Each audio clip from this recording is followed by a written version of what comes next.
Thanks, Mart. I'm really excited to be here. I've been pretty involved and very excited and heavily immersed in the maker movement for the last few years. And I think one of the first questions that people get, and I know this doesn't apply to this room, is what is a maker? Who is a maker? And you know, makers have always been there. Makers have been tinkers, inventors, but they were largely siloed. They're very difficult to take their innovations and inventions to the market.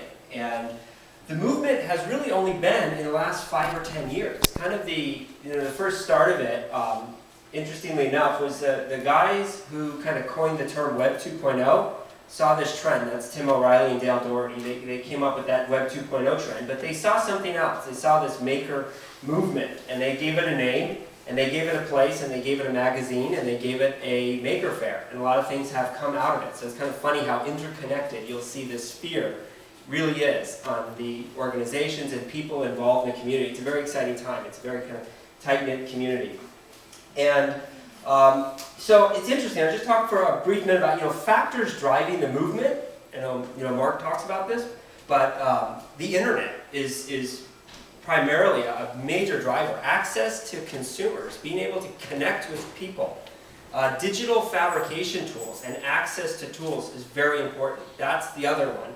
And the third one is also the crowdfunding, and again, getting back to being able to build a community. So these three factors have really come together to enable the maker movement, and that's why it's exciting. That's why it's taking place now and not before. And I think what's interesting is you talk about maker spaces, and they're growing. In fact, this is one of my favorite billboards. Heck, Mark, you probably remember that one.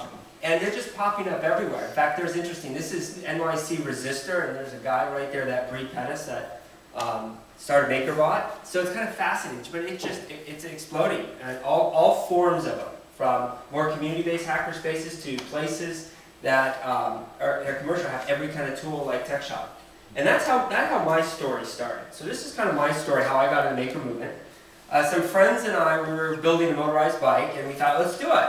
And actually, I read about TechShop, and it enabled us to actually prototype and build this motorized bike. It's very exciting. In fact, that's me back there in the first TechShop, cutting out part. So we had access to the tools. I mean, we built the prototype. It was amazing. This was a few years ago, and so there was one other component that we didn't really have. That we built it, but we couldn't get it into production. I won't name names. Actually, I will name names. So. Kickstarter actually didn't love hardware companies for a long time. In fact, Indiegogo does. They're here. They've always supported us. But back then, it was very hard. You couldn't actually just say, I have this great product. I want to take this product to market. No, we don't like it. And so therefore, that's where that project went. But I love it. I'm still very passionate. So talking about the pain points, I think, all right, knowledge, funding, small scale manufacturing, and retail. So this is the first part is knowledge. The knowledge gap is getting solved. The knowledge gap, you learning online and taking classes. Funding, there's a lot of funding platforms that's coming up. There's a tremendous amount. And then now is actually the small scale manufacturing. That is really key, and that's really critical to actually being able to drive this movement forward. And the last piece that I've seen is really ability to sell.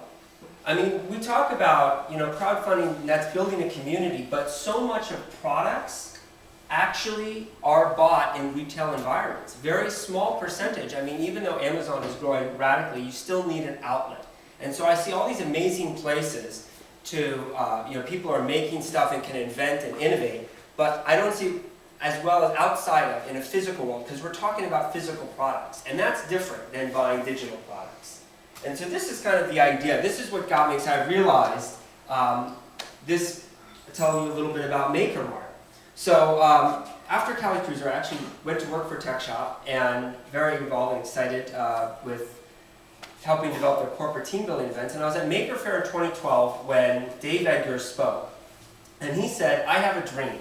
And it looks like the ferry building, but for makers. And I said, that's fantastic, because that's the missing link. That's a big, important missing piece.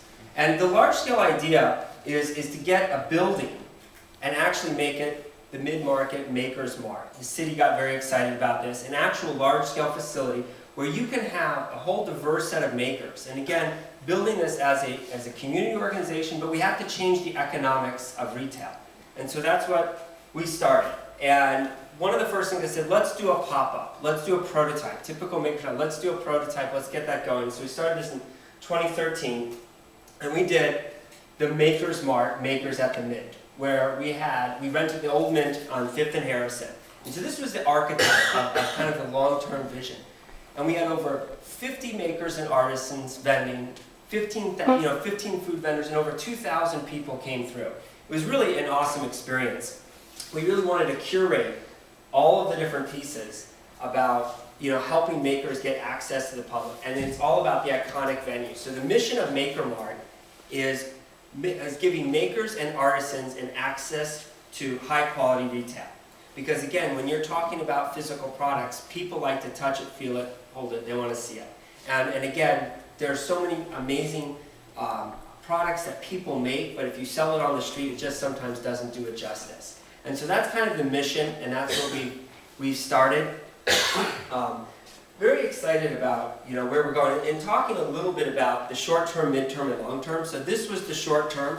Midterm is actually securing some more temporary space, but longer term, smaller storefront, and would we have more of event-based retail. And so again, it is very, very community-oriented, but event-based retail. And then long term, we need $10 million for one of the tech guys to donate. Actually, I already talked to Jack about it. Yeah. So that's really the vision with Maker Mart and what we're doing.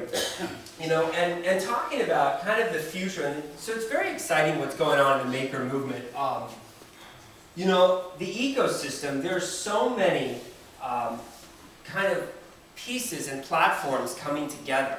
I mean, there are software platforms that give feedback specifically for maker companies and hardware companies. There's funding platforms, there's incubators. All of this stuff is going. These incubators, the funding platforms, all of the new spaces that are coming available are really, it's also reinvigorating local manufacturing. I don't know if you realize this, but Silicon Valley before was always about hardware production and chip fabs. So it's actually reinvigorating a lot of the local manufacturing here.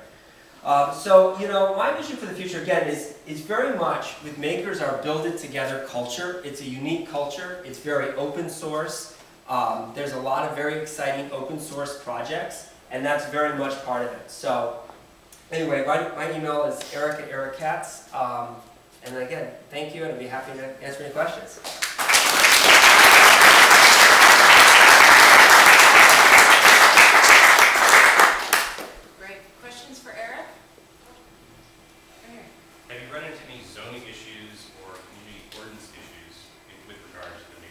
Yeah, zoning, it's interesting. When you do something like this, it's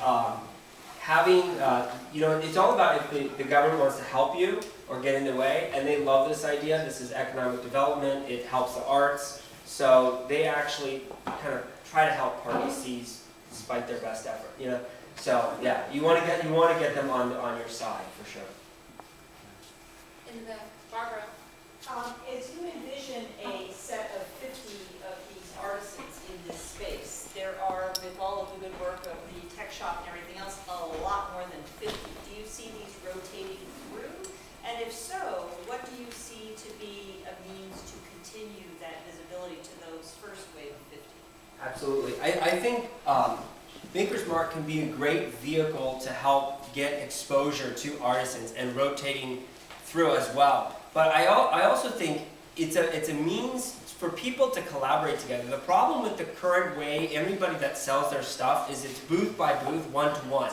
We need to work collectively. When you go to Macy's, you don't have the maker, it's not just purses in one area, it's not just jewelry in the other, they're all put together. And so what I really envision and want us to see is the makers actually working together, sharing that burden of staffing and manning the wares part, and then actually integrating the maker merchandise, integrating to put entire rooms together in the furniture department, entire ensembles together for men's or women's fashion, things like that, but actually integrating it and working collaboratively. Is this also a manufacturing space?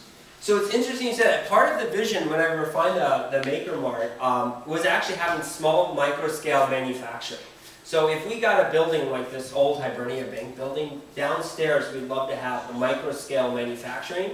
So built downstairs, sold upstairs, ultimate in eco, when you talk about reduction of transportation costs and packaging. So yes, there's a component to that, but we feel with the volume that would quickly outstretch that capacity. But importantly, and most importantly, and this is a big piece, is people love, the public loves and is obsessed with how things are made now, right? They don't know. And so being able to see how something is put together is a great, fascination point and attraction point. And so that's really important. Will the maker revolution take over and replace traditional industrial design and product manufacturing? That's a good question. Well, it depends on who you ask, and it depends on the time frame. But I'll quote somebody that I've heard this saying, and I think it's very appropriate. Bill Gates said, "We tend to overestimate in the short term and underestimate in the long term." So the biggest critique of the maker movement is it's a niche area. Not everyone's a maker. People don't appreciate that, and it's there. So again, it's maybe we're overestimating the impact in the next year, 2 year, 5 years, 10 years. But I think we're really going to underestimate the impact, and I think it's really up to us to decide, where we go with it and what is really valued. But I definitely see the trends pointing into people value things not just to make, but they value originality, they value quality, they value the things that are not being produced in many of the products we see in mainstream stores. Okay, Yeah. okay. Thank you.